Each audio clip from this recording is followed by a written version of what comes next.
Hello and welcome back to my YouTube channel in Ease Your Lesson. In this video, I will discuss syllabus of MSO001 Sociological Theories and Concept, past 5 year paper analysis, important topics which will come in your term and examination. So, मैं आज आप लोगों को इस video में जो आपकी sociology first year की जो सोशियोलॉजी का सब्जेक्ट है MSO 001 sociological theories and concept, इसके सिलेबस को मैं डिस्कस करूंगी और जो लास्ट पास्ट 5 इयर्स के जो पेपर है उसको एनालाइज करके मैंने आप लोगों के लिए इम्पोर्टेंट टॉपिक्स इस वीडियो में ऐड किए हैं। जो भी इम्पोर्टेंट टॉपिक्स है जो आपके टर्म एंड एग्जामिनेशन के लिए पॉइंट ऑफ व्यू से बहुत इम्पोर्टेंट है, उन टॉपिक्स को आप इस वीडियो में देख सकते हैं ताकि आप अपने पेपर की तैयारी आसानी से कर सकें, क्योंकि आपका जो सिलेबस है वो बहुत बड़ा है, बहुत सारे टॉपिक्स है, तो आप लोगों के लिए ये हेल्पफुल रहेगी। तो ये वीडियो को लास्ट तक जरूर देखिएगा।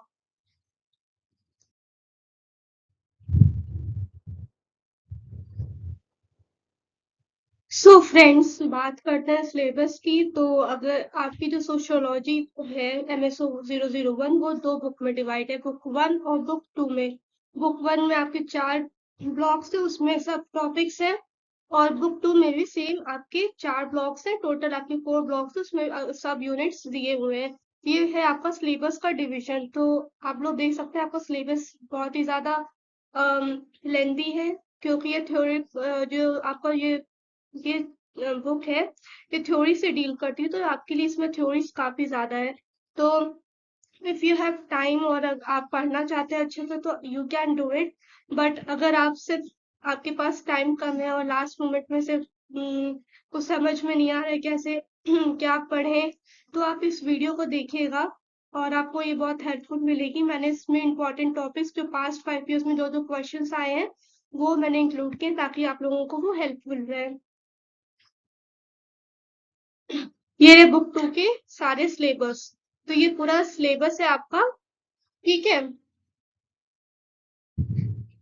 सो फ्रेंड्स, पास्ट 5 इयर्स के पेपर एनालाइज होकर, पास्ट 5 इयर्स मीन्स 2018 से जो भी पेपर आपका आया है 2022 तक, मैंने उन 5 इयर्स के पेपर्स को एनालाइज किया, जून और दिसंबर दोनों साइकिल के, और उससे जो इम्पोर्टेंट टॉपिक्स निकल के आए वो मैंने इसमें पूरा एक वीडियो बनाया है अच्छे से, तो उसको आप लास्ट तक जरूर देखिएगा। अब स्टार्ट करते हैं इम्पोर्टेंट टॉपिक्स जो जो आपको पढ़ने हैं। Paradigm, social context of the emergence of sociological theories, जो आपकी सोशियोलॉजिकल थ्योरीज है उसका सोशल कॉन्टेक्स्ट में इमर्जेंस कैसे हुआ, relationship between पॉजिटिज्म and functionalism.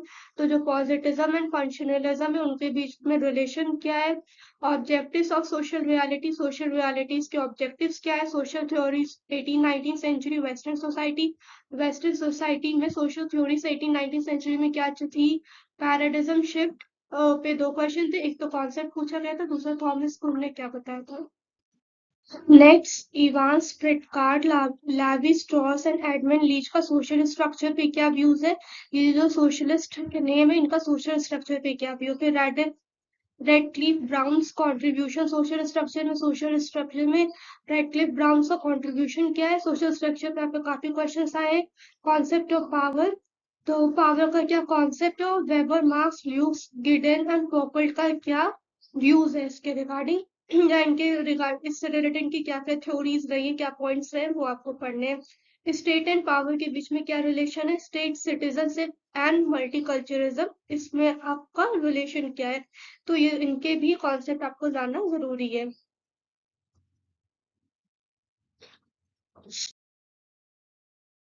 Next, context of exercise of power, तो जो ट्यूमन सोशियोलॉजिस्ट है उनका क्या व्यू है एक्सेस पावर को लेकर, जो पावर एक्सरसाइज होती है वो उसमें ट्यूमन का क्या व्यू है। Foucault notion of power and knowledge, तो फोकल्ट जो सोशियोलॉजिस्ट है उनका क्या नोशन है पावर और नॉलेज को लेकर, उनका क्या व्यू है। Delbert Miller and Robert Dahl, local communities में जो पावर वर्क करती है उसमें क्या इनका व्यू पॉइंट रहा है वो आपको देखना है। Dice function of social stratification, तो ट्यूमन का dice function of dysfunctions of social stratification क्या है वो देखना है। पावर, अगेन फिर पावर से एक क्वेश्चन आया है कि सी सी राइट मिल्स एंड डेविड वियर्समैन जो है, ये दोनों जो सोशोलॉजिस्ट है, इनका पावर पे क्या व्यू है। फिर अगेन जो अमेरिका में जो पावर चल रही थी, जो पावर का सिनेरियो था, वहां पे किस टाइप की सोसाइटी देखने को मिल रही थी, पावर कैसे रेगुलेट हो रहा था। तो मिल्स और यस मैन का आपको अगेन से ये क्वेश्चन आया है, अमेरिका में पावर का क्या रेगुलेशन चल रहा था वो पढ़ना है आपको। देन सोवर्जिनिटी का concept, significance of civil society in democracy, democracy में सिविल सोसाइटी का क्या सिग्निफिकेंस है। Significance of instrumentalist approach, instrumentalist approach जो है इसका सिग्निफिकेंस देखना है आपको। कास्ट सिस्टम से रिलेटेड क्या क्या थ्योरीज है वो देखना है। Difference between natural and social inequality, natural और सोशल इनइक्वालिटी के बीच में डिफरेंस क्या है। सोशल ऑर्गेनाइजेशन पढ़ना है आपको। Approaches to the study of ethnicity, तो जो स्टडी ऑफ एथनिसिटी, जो एथनिसिटी है, इसके आपको अप्रोच पढ़ने हैं, ठीक है। उसकी जो रिलेटेड जो भी अप्रोचेस है वो आपको पढ़ने हैं। Class concept and class structure again, फिर आपका स्टेट क्लास जेंडर के बीच में relation, Durkheim's contribution to the field of social, तो इनके जो डर्किज्म है उनका कंट्रीब्यूशन क्या है सोशल उसमें। Karl Marx theory of class and class conflict, Malinowski के दो थ्योरी ऑफ कल्चर, सॉरी मैं नाम प्रोनाउंस नहीं कर पा रही हूँ, तो जो भी तो इसको प्लीज इग्नोर करिएगा। मैलिनोव्स्की के थ्योरी ऑफ कल्चर क्या है। फ्रेडरिक बार्थ के analysis of ethnic group and it's boundaries, तो जो फ्रेडरिक बार्थ है उनकी थ्योरी जो है एथनिक ग्रुप को लेकर के, उनका क्या एनालिसिस है और उसकी क्या एथनिक ग्रुप जो है उसकी जो बाउंड्रीज है उनको लेकर के फ्रेडरिक बार्थ ने क्या एनालाइज किया वो आपको देखना है। बेटलीज आइडियाज ऑन सोशल इनइक्वालिटी, तो जो बेटलीज थे उनका क्या आइडियाज है सोशल इनइक्वालिटी को लेकर। Nature of gender inequality across culture, तो आपको पता है यहाँ, तो अगर आप इंडिया के कॉन्टेक्स्ट में पढ़े तो इंडिया में काफी डिफरेंट डिफरेंट कल्चर्स है, तो वहां पे जेंडर इनइक्वालिटी को लेकर क्या नेचर है, क्या वो है, क्या थिंकिंग है, वो आपको व्यूज क्या है, सोसाइटी कैसी है, वो आपको पढ़ना है। Baudrillard analyse the post modern society, तो पोस्ट मॉडर्न सोसाइटी को लेकर के बुडविलाट के क्या व्यूज है। Karl Marx theory of surplus value, Karl Marx की जो थ्योरी है वो सरप्लस वैल्यू उसको पढ़ना है आपको। इसाइस बर्डिंग निगेटिव लिबर्टी, ये क्या है, इनके व्यूज क्या है वो देखना है आपको। Characteristics of ideal type of bureaucracy, जो ब्यूरोक्रेसी होती है उसके कैरेक्टरिस्टिक क्या होते हैं। तो ब्यूरोक्रेसी का मतलब होता है आप किसी ऑर्गेनाइजेशन में काम कर रहे हो तो वहां पे कुछ रूल्स और प्रोटोकॉल्स पहले से प्री डिफाइंड होते हैं, तो आपको उस रूल्स और रेगुलेशन को फॉलो करना होता है, प्रोटोकॉल्स को फॉलो करना होता है, तो उससे क्या कहते हैं ब्यूरोक्रेसी। तो उससे क्या कैरेक्टरिस्टिक्स है वो आपको पढ़ने। मॉडर्निटी, तो इम्पैक्ट का मॉडर्निटी पे क्या व्यू है। एथनिसिटी कॉन्सेप्ट,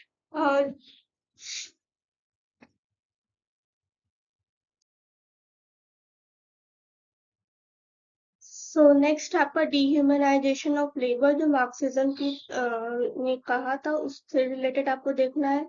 फिर इसाई वर्ल्ड, देन आपका Isaiah Berlin perspective on liberty and freedom, तो इसाई बर्लिन है उनका पर्सपेक्टिव क्या है लिबर्टी एंड फ्रीडम में। Structuralist approach to the understanding of ethnicity, structuralist approach क्या है, एथनिसिटी को अंडरस्टैंड क्या करते हैं वो देखना है आपको। फिर civil society and democracy, reference group theory देखनी है। Meritocracy, Marx critics of capitalism, capitalism पे कार्ल मार्क्स का क्या व्यू है। वेबर के एंटरप्रेन्योरशिप पे क्या व्यू है। एलाइट कॉन्सेप्ट आपको देखना है। पैरेटो का सर्कुलेशन ऑफ एलाइट जो आइडिया वो क्या था आपको देखना है। मॉडर्निटी, एंथोनी गिडेंस जो है उन्होंने स्पेन का क्या व्यूज था, इनकी क्या सोशोलॉजिकल व्यूज थे वो आपको देखना है। Barth model to study ethnicity, तो जो बार्थ का मॉडल था एथनिसिटी को स्टडी करने को, उनके फीचर देखने। क्लासलेसनेस क्या है, ग्लोबल सिटीजन, मार्क्स वेबर और जोसेफ स्कैम्पीटर का एंटरप्रेन्योरशिप में क्या व्यूज है वो देखना है आपको। देन पार्सन एक्शन थ्योरी क्या है? Labour is humanised in the process of production. तो जो प्रोसेस ऑफ प्रोडक्शन होता है, प्रोडक्शन के टाइम में लेबर्स को बहुत ज्यादा वर्क दिया जाता है करने को, तो जो उनकी ह्यूमैनिटीज है उनके तरफ, वो उनके लिए वो जो है वो हैम्पर होती है। तो आपको इस पे अपनी विचारधारा देनी है। जैमसन का लेट कैपिटलिज्म आपको देखना है। चेरिस्मेटिक अथॉरिटी क्या होती है, और वेबर का रूटिनाइजेशन ऑफ चेरिस्मा क्या है, वो देखना है आपको। तो ये सारे इंपॉर्टेंट टॉपिक्स थे जो मैंने आप लोगों को बता दिए। अगर आप लोगों को डाउट हो तो फिर मुझे इस वीडियो के नीचे कमेंट करिएगा। और अगर आप चाहते हैं कि मैं इस इनमें से किसी टॉपिक पे मैं आप लोगों के लिए वीडियो बनाऊं, तो please let me know in the comment section. So ये था आज के लिए इतना ही। Thank you for watching this. Thank you for watching this video. मेरे साथ लास्ट तक बने रहने के लिए थैंक यू आप सबके लिए। और यस, चैनल को लाइक शेयर और सब्सक्राइब जरूर करें।